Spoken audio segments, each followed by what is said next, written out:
So across Nigeria, millions of girls remain excluded from classrooms, not only because of safety concerns like early marriage, insecurity, or gender-based violence, but also due to deeper systemic and policy failures. While global campaigns often spotlight the dangers girls face, the truth is that safety is only one part of this story. The more urgent question is, why do existing policies continue to fail Nigerian girls, and what reforms are necessary to ensure that every girl child not only enters school but stays, thrives, and also graduates from school? So joining us is Dawn Emmanuel, and she's an education advocate, the head of administration and operations, Propeller Schools. And yes, she's joined me via Zoom tonight. Thank you for joining us, Dawn. Thank you very much for having me. It's great to be here. It's so good to be here. So, I mean, this is such an interesting conversation. So I grew up, a little quick background. I grew up in the north, in Kaduna State, to be precise. And I remember so clearly that when I was in primary school, a lot of my friends, in the neighborhood, young girls, northerners, right? I remember going to school, and I was wondering why, when we wore the uniforms to go to school, they were not going to school. So one day I just decided, we had to hunt our parents, to give us chalkboards, right, and chalks. And so when we come back from school, we'd always write, what we learned. So we teach them 1 to 3, teach them the ABCDs and all of that. We did that consistently, I think, for about 3 or 4 weeks. And all of a sudden, the parents of those children started picking interest. And before we knew it, they registered them in school and they started going to school. So I say this to say that is the education of a girl child, right, or the non-education of a girl child, is it a policy thing or is it a people thing? I would say it is a people thing and an implementation thing because the policies themselves exist on paper, right? But we don't see them walk off the page and into the classrooms where they matter. We see all these, laws like the UBE Act. We see the CRA, the Child Rights Act. They're strong and they're so important, but they die in execution. You see budgets are under release. There's no monitoring, and then the administration restarts every 4 years. So it's nice to have those policies, but we fall and we fail at the implementation. And then with the people, we see communities where you have social norms that girls at a certain age get married. Education is not seen by many families as valuable. And in your experience, it wasn't until they saw the value and the benefit that the girls got that they picked interest in it. And I can even guess, I can hazard a guess that after a while, maybe when things started to get tougher, the girls will be pulled out to help the family at home or to get married.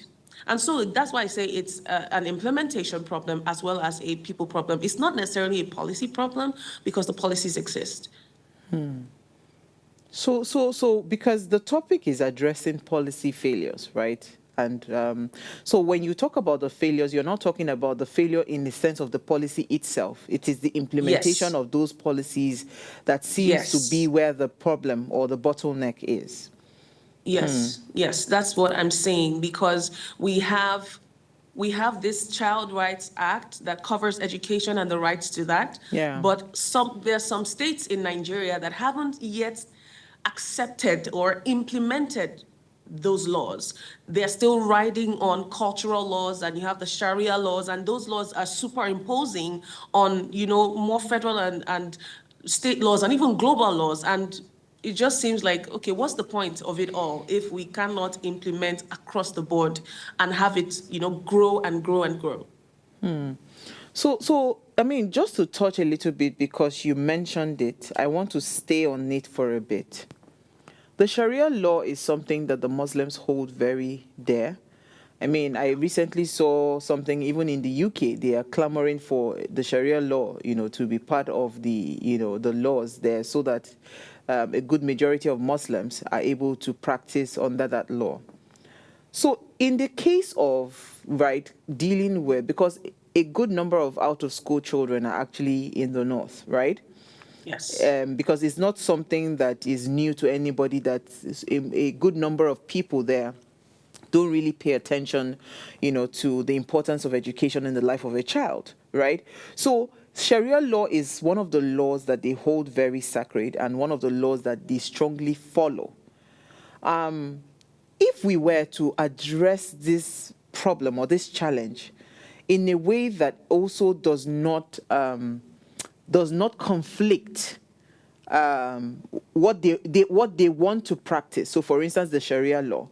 Wouldn't it be important for us, to start to advocate that the Sharia also now, the law is kind of adjusted in a way that education is also now important in those places? Because you really cannot separate religion, right, from some of these things that is happening. The early marriage issue that we're talking about, the fact that, people don't really care about education like that in some parts of the world, it's because of those kinds of implementation. And the irony of these things sometimes, when I look at, full-fledged, maybe Arab countries that are pure, everybody, almost everybody's Muslim and all of that. These people don't practice what we practice. It seems like it's a different Quran that they are reading from what we see, right? So I have a lot of things in my head, but there's a fine line there that we need to find a way to come and probably amend from that standpoint. Do you think that would help us even make certain progress? If we amend the Sharia law? To some extent, yes, and make this policy about education, right, now almost the way the laws are almost sacrosanct, like add that element of to say, okay, you know what, it is okay to practice the Sharia law, but when it comes to education, right, it has to be same across all laws. Do you get my point? Okay, I do get the point, but I'm struggling to see, I'm struggling to see how the Sharia law can be amended, because, like you said, it's something that they believe so strongly and they hold on so dearly to. However, I do think that we can adopt certain systems that have worked in other countries. For example, in Bangladesh, there's the FSSSP, the Female Secondary School Stipend Program, where the families get a certain monthly stipend if the girls can meet certain conditions. So, for example, you have to have a 75% attendance to school every term, and you have to maintain a 45% rate on your class test, and you have to stay unmarried. At least until you hit your final, maybe secondary school exams. For us, that would be SSC. So that is something we can adopt. It sort of gives like an incentive. It incentivizes. Yes, it's incentivizing the structure. Exactly. So what you are just saying, you are actually then even further buttressing the point that this is a people problem, because in those places, I am sure that they have some of these laws that they practice. Do you understand? So now there's an incentive that is attached to it. All of a sudden, that law is no longer as important, right, as before. So this thing is a mindset shift that must happen. Because I still see it, because every time we're always having back and forth argument, right? And I'm still seeing it that it is a big problem. This thing is not even unique to the North. I'll give you an example. I know someone from Edo State, right? The father prioritized spending money on educating the boys and never really paid attention to the girls. They had to just sort themselves out. Right? You had 9 children, 2 were boys, and the remaining were girls, right? They had to go and sort themselves out. But the first child that is male, even down to schooling abroad and everything. Oh. So it's the fact that people do not take it that it is important, to educate a girl child. That is where the problem is. And that is a people problem. It is in the mind. Okay. So how do we solve that problem? So incentivization is one. It is a good thing. Yes. So you start to tell people, you know what, if your child stays in school and she maintains a certain grade, blah, blah, blah. So you now be calculating, if I have 50 daughters, you know, it means that I'm making, Exactly. yeah, because it becomes a business for the household, right? But that is even on one side. But you are in a Yes. country where to do what do they call that thing? To do small stipends or relief Hmm. funds and all of Hmm. that. There is no data to back some of these things. So Exactly. how do we even start this process at all?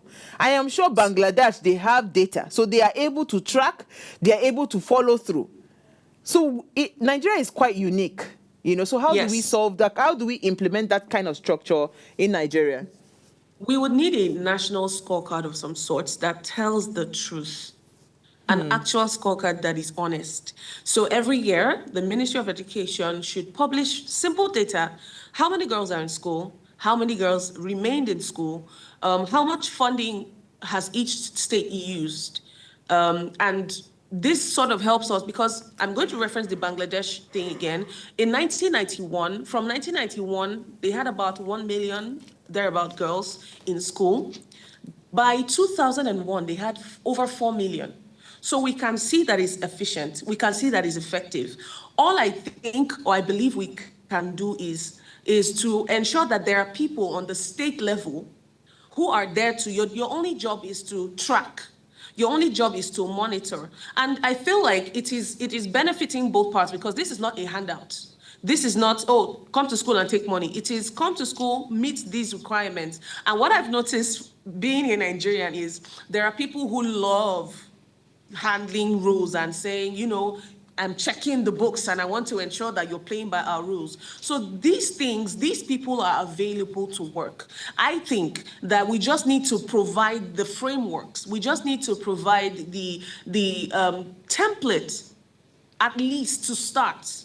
And that's something that has happened or has not happened yet because people are like, well, if we try and start it, we don't have this, we don't have that. How can we back up this? How can we come? Let's start first. Let's start first. Bangladesh is not as, should I say, it's not as advanced as a nation as Nigeria, and they were able to pull that off.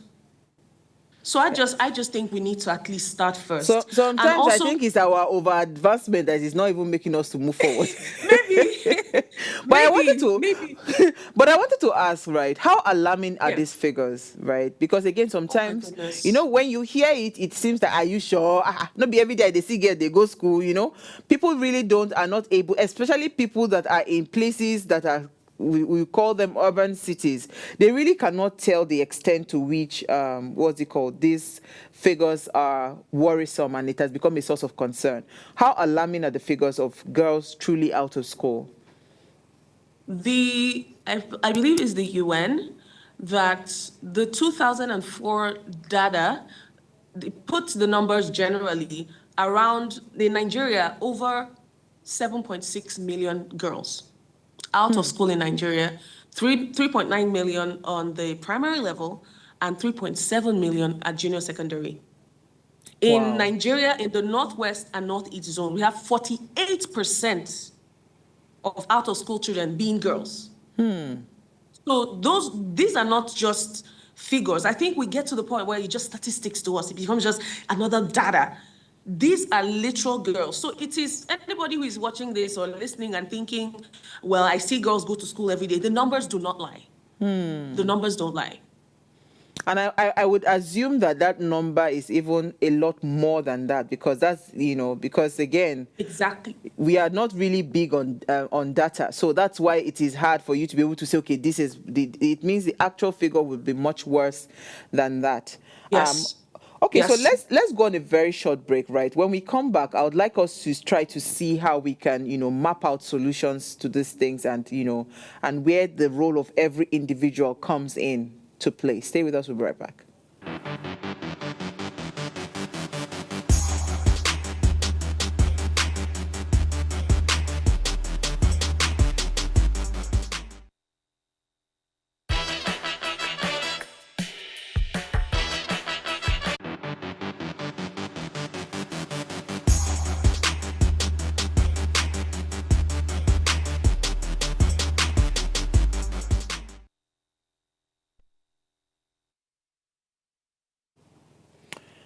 All right, thanks for staying tuned. Now, if you just tuned in, we're having a conversation around, the girl child going beyond the safety. We want to examine some of the policy failures, that continues to keep the girl child, out of school. Now, please let's hear what you have to say. Remember, you can join the conversation. Send us an SMS or WhatsApp to 081 803 84663. You can also call 0702500749 or 0701 Let's hear what you have to say. I have with me, still via Zoom, Don joining us.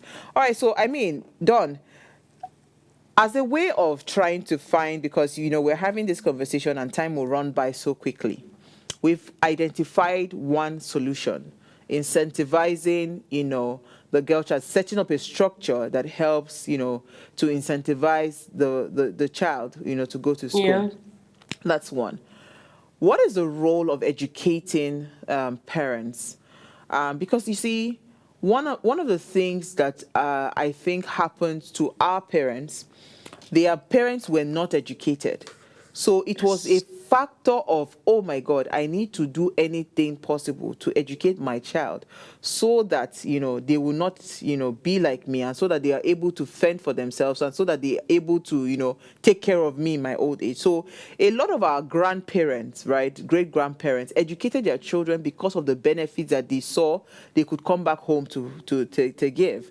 A parent that is still at that mind frame, because even if the government does not even force you to take your child to school, if a parent is still at that mind space that says that it is okay not for my daughter not to go to school, how do we get to that parent?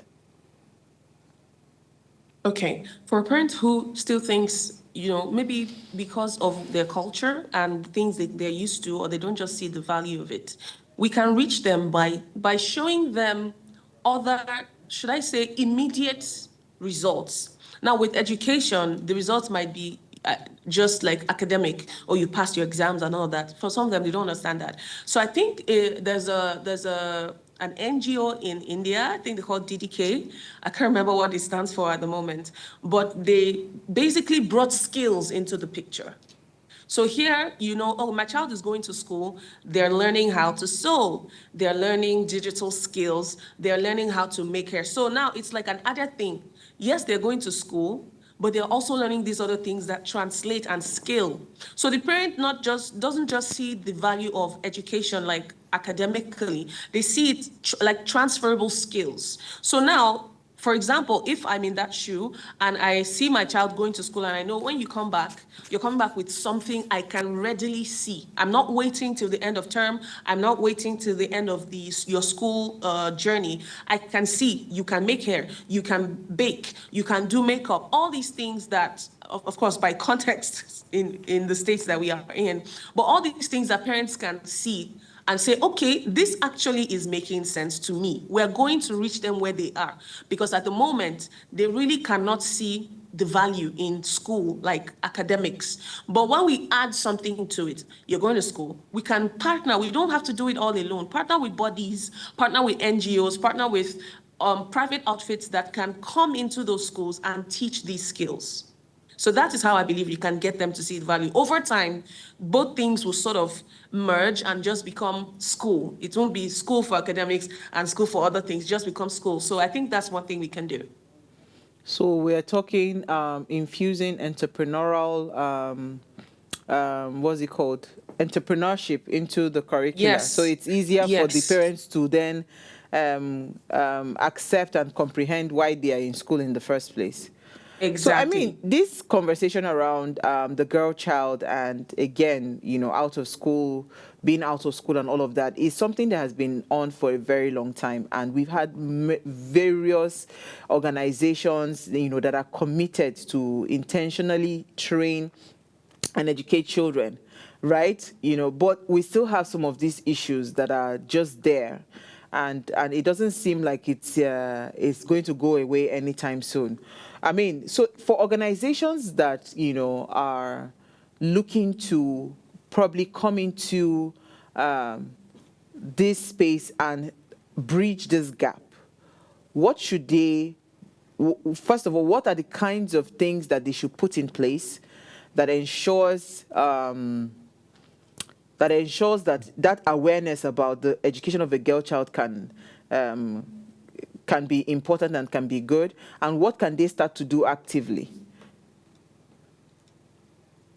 What can they start to do actively? The organizations Yes. who want to partner. Yes, organizations that Okay, want the to first partner. thing, okay, the first things they can do is to actually see it like a partnership and not something you're doing to add another feather in your cap. Not something you're doing to write in your end of the year report. We did that. See from a part or a point of compassion for these girls.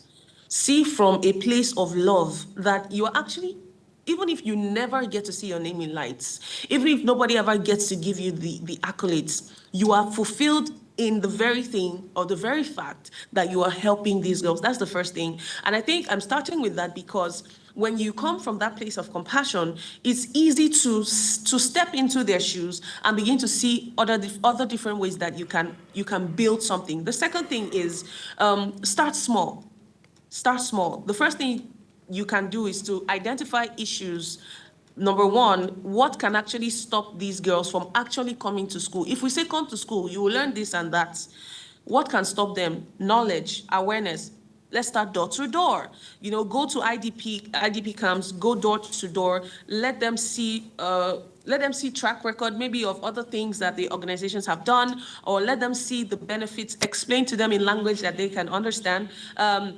And then start to provide, maybe for girls who have hit puberty stage, some of them when they're on their monthly period, they can't come out. It's not a thing of I don't want to, it's just I just simply can't. Provide access to wash toilets where they know, okay, when I go to school, there's a toilet that can lock for privacy, and there's access to clean water, running water in a drum or in a tank, and they can actually wash up and have access to menstrual products. Remove the hidden costs, remove the hidden barriers, like cost for uniforms, costs for levies and other examination fees. Let's take all of those out so that when we say come to school, at the very least, you're just spending on transportation or you're just going to walk to school. No, you're not paying for uniforms. No, you're not paying for books. No, you're not going to pay for your exams. Just show up. And so when we start from there, it's easier to build up because we have removed all the excuses, if I could call it that. So I hope that answers the question. Yeah. And I would just like to add for organizations, I think, imagine if we start to, just like the way they are advocating for female seats at the National Assembly and the State Houses of Assembly, imagine if organizations would say that for every, let's say every employment cycle, right, they are setting aside 100 or 1,000 slots for female applicants, right? So that can also help the parents to see that, okay, if this girl is able to do XYZ, there's already a slot, there's a job waiting for her. Because again, as I said, I feel like the best way to be able to do this is to come from a mind space.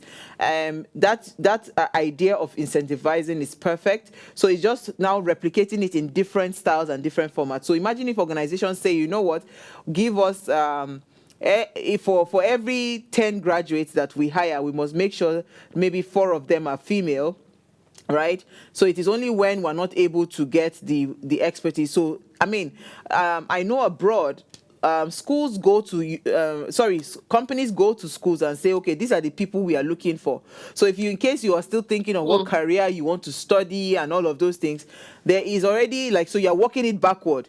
There's a job offering to be a systems engineer. There's a job offering to be like a product manager. So you say, okay, this job opening is already there. So why don't I just work my way backward and see if it's a certificate that I can acquire? So imagine if we have more organizations, becoming more intentional about hiring, female staff. Yes. That would really help, to expand the minds of the parents to say, okay, guys, these people already have a job, so just let them go and do this school and look at the salary structure, look at this. So all that way, it just plays, it's just kind of tweaking and just playing on the mind of the parents and playing on the mind of the people, the caregivers, because in the end, these are the people that would say, okay, you know what, go or not go. Some of the times when you see a woman maybe frying akara. She would rather her son goes to school and the daughter stays with her, to be frying the akara and all those kind of things. It can be adjusted just by those little incentives. So I mean, if you had Yes. one thing to say to the government in terms of, because let's go back to what you had earlier said about the failure of implementation, right? How do you think the government should drive implementation? Because we have fantastic policies on paper, right? It is the actual execution of those policies that is the challenge. So how do you think the government should approach that? First way, legal enforcement. Legal enforcement. Let there be penalties for non-compliance. Let us just stop doing this. Oh, XYZ state is yet to, enforce, and then we move on.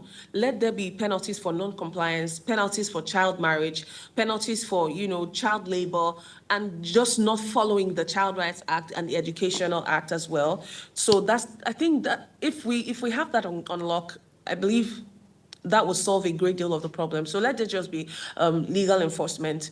Let there be transparency. Let's be transparent. Let's be honest. Let's be transparent. And lastly, let us not measure by should I say, sign-ups. Let's just stop measuring by, XYZ number of girls are now in school. Let's measure at the end of the term. Let's start using that instead. How many have remained? How many graduated? How many left because of marriage, and how were we able to bring them back? How many left because they had a baby, and how were we able to bring them back? So with those three things in place, I believe we will at least make some headway. Okay, so before And I see some let you progress. go, I'd like you to run me through what you do, as an advocate, and how you are also contributing your quota. All right, I am Dawn Emmanuel, education advocate and also head of operations and administration at Propeller School. So Propeller School is a tuition-free, 100% tuition-free. I feel like when I say tuition-free, it doesn't really capture the depth. So we're not just tuition-free, we also provide uniforms for free, we provide books, everything, and even food for the children. So we're let me say, tuition-free, everything free school here, community school here in Ibadan. And how I contribute to that is that I ensure that every child is in school, particularly the girl child, but every child is in school. And when you have you're not in school today, we always call. What's going on? What are the issues? So we're sure that it's not a thing where a child has gone to hawk or a child has gone to help mommy in the shop. If they say, this is the issue, we find a way. For example, one of the recurring issues we've had is, a parent who has a daughter, two of our parents who had daughters, couldn't come to school and stay in school because of transportation. And so I said, okay, can you work? Are you looking for a job? Do you want to be hired as our support staff? And they said yes. So we hired the mothers. And now the mothers are involved, even in other children. They know which child was in school and which child wasn't in school. So for us, that is our little way of ensuring that what we're talking about up here is also happening down here. Amazing, amazing. So what's the strength of your numbers in terms of the students that you're able to accommodate, per time? We have about 80 students from primary 1 to primary 4. Wow. Yeah. Wow. And we just started, so. That's amazing. So, I mean, again, this will require a lot of funding, and Yes. and it will require a lot of commitment. So one thing I have studied about people, when something is free, they really don't pay attention to, but tell me what is different, with the children. Are they really seeing the what's it called, that yes, this is a golden opportunity, or is it something that they're just there? Your selection process. Do you take every child, or it is also a child that is willing to commit? Because again, it's free, so I don't know what's the Yes. process like. Okay, so our selection and admissions process is pretty much straightforward. We did a drive in the community. We went and, told people this is what we're doing. Funny story, many parents didn't sign up then. It was after a while and they saw this thing is real. And they would tell me, oh, we thought, Nigerians, I don't know, we thought you wanted to use our child's glory. That's why it was free. And I'm like, what? Anyway, so we do the sign-ups. You come with your child. We have assessments done. What's their level of literacy and numeracy. And so with that, we fit them into classrooms and classes that we believe we don't do by age. Oh, you're 8 years old, so you must be in primary 3 or primary 2. We do by what level Capacity. of, exactly. So we have some older kids in maybe primary 2, and that's okay because they're learning. So we don't really look, at this point, we're more invested in bring them, let them come to school. Right now, I would say we are maxed out because we want to handle the numbers we have now first. So we are maxed out. We're not doing new admissions. So the changes that we have seen, the children know. I always tell them this is a free school, but we're not running it as if it's a valueless school. It is a school where we are teaching you daily. We're not just teaching you academically, we're teaching you spiritually, we're teaching you values, manners, morally, and all those things. And so their parents are seeing the effects. And one thing we don't do in our schools, we don't flog. So that's one thing they love. The children love that we don't flog. And so the parents are seeing that, oh, there is result without the children being battered and bruised and beaten. And so everybody's happy. There's a lot that we'll still need to cover because some kids, having been out of school for a long time, don't really know a lot of things that they should know. And this is not just academically. They just don't know. So there's a long road to cross. But I can say we've made good progress. I threaten the children sometimes when I don't know what else to do. I'm like, it's like, you don't want to come to this school again. I'm calling your mommy to take you away, and they'll start begging, please, I'm sorry. So I think it means a lot to them and the parents as well because they're so involved. Awesome. I mean, just to touch a little bit on what you said about using the child's glory. So we also recently just launched Media Academy. So the goal for the Media Academy is to, we call it learn to earn. So you train, you get a skill, and you start to earn money to become self-sufficient, right? Our main goal is to pull as many young people that are unable to get jobs or whatever into the school, and they then get the skill for content creation within the entire media ecosystem, right? Skills within the media ecosystem, and then after they learn, they start to earn money because the goal is for us we want to identify businesses that are in need of those services and then place them as to get jobs there. And I remember us getting a call. A parent wanted to bring the child all the way from Makurdi, I believe. The person said, oh, that they are afraid that we look like we are scammers, we are this. I said, have you not gone to go and check? I mean, it was strange to me because I used to think that it is people that don't have track record, people that have not been there, it's so interesting how, you see these things and so that's why I said that the mind, there's a lot of unlearning to do. There's a lot of relearning, you have to learn, unlearn, and relearn. There's a lot of that to do because a lot of people are so skeptical. With this, your free school now, they will say, they don't carry all your children glory. You're even giving them food on top. All these kind of things are things that, it's a programming that we just need to deprogram ourselves from. Sadly, that's the reality of the Nigerian thing. So even when you think you're coming with a great idea, you're coming with a fantastic idea that will change and transform the lives of people will still, there's still that barrier. People will still want to question, your intention, your motive. And it's in their right to do so. But quickly, before we wrap up, right, what is the percentage of admitting between the girl and the boy child in your school, right? Since you are a pro female child, are you giving priority for more girls in the school than boys, or is it balanced? More girls. Yeah, okay. We have more girls, and I think that one initially wasn't based on anything we did. It just seemed like the parents just understood that my child has to go to school. So we have more girls in each class. I do want us to have more boys too, because I'm all about educating everybody, but we have more girls, which is really, really, really fantastic. Okay. And on the final note, I keep on saying final. Certifications, right? So when these children graduate from the school and they have their certifications, it is recognized, right, by... oh, yes. Okay. So that they are able to then advance to second. So I believe this is the primary school level. So is Propel thinking of going to the secondary level? What's the vision for your school in the next, what's it called, maybe 5 years? Are we thinking of expanding to senior secondary level? or the basic I'll education is just just do enough? this. I'll do this first. Like you said, it takes a lot of funding. When we started, we're backed by the church that started the initiative. So the church backed us, or is backing us, and then with the givings of a lot of partners. Is not my idea. It is. I'm just working here. I bought into the vision.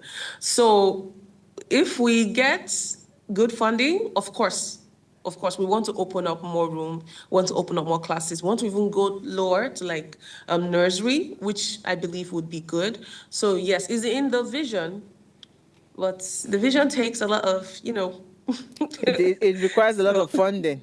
yeah, I yeah. can imagine. But thank you so much, Don, for your time. And it's been an Thank amazing time you. talking to you. And we are looking forward to more Yeah. of this conversation. And hopefully, we would love to even bring our team to come and do like a visit, like tour, and do That would be great. do a mini documentary about the school, just to give it more.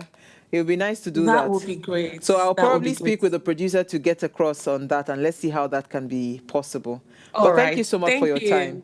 Thank you so You too. much. Bye bye. All right, so while insecurity remains a visible barrier to girls' education in Nigeria, the deeper issue lies in persistent policy failures, from inadequate funding and poor infrastructure to a lack of gender-sensitive policies and accountability. Now, true progress demands a holistic approach that goes beyond safety. It requires political will. I mean, there has to be a will. It requires inclusive policy making. It could requires, what's it called, following through those policies. It requires implementation and a commitment to removing economic, cultural, and institutional barriers. Only by addressing these systemic failures can Nigeria create an environment where every girl not only feels safe to attend school, but is empowered to stay, learn, and thrive. The future of the Nigerian girl child, and indeed the nation, depends on it. And that would be possible if we all put our hands together and make it work. When you educate a girl child, you're actually educating the nation, because, I mean, yeah, that's just who we are. We are multipliers as females. All right, so thank you again for watching. Again, thank you, please, for sharing these links. It's important that you share for anyone that needs to hear this. So before I go, ensure you follow us across all social media handles, subscribe to our YouTube channel. It's at Official Upgrade TV. You can interact with us further, drop a comment, and most importantly, follow all our engagements on social media, like, share, invite families, friends, anyone, frenemies, everybody to watch and follow the conversation. Now, if you missed our quote for the day, it says, it's not that Nigerian girls don't want to go to school. It's that policy failures, poverty, and unsafe environments keep closing the classroom doors on them. And this was from an advocate, a girl child advocate. I'll see you guys tomorrow at 8 p.m. Enjoy the rest of your evening. Nigeria, by extension Africa, battles a growing youthful population, and with little or no meaningful engagement, lives a ticking time bomb on our hands. We are a blessed continent with great wealth, both in people and material. Our focus on ways remains driving conversations that affects us all. Topics in the news, social concerns, politics, leadership, governance, empowerment, resource management, conflict management, finance, SME sustainability, technological innovation, food security, health, education, brain drain, our well-being, citizenship, and much more. Our goal is to continuously drive these conversations, keep them burning at the table to effect a positive change, both for our nation and continent. Ways, what are you saying, has a secret ingredient that completes the conversation every single episode, and that ingredient is you. Our past conversations shaped our yesterday. To shape our tomorrow, we must keep talking. So, I want to hear you. Be a part of our live conversations Mondays through Fridays. And let's all have our say.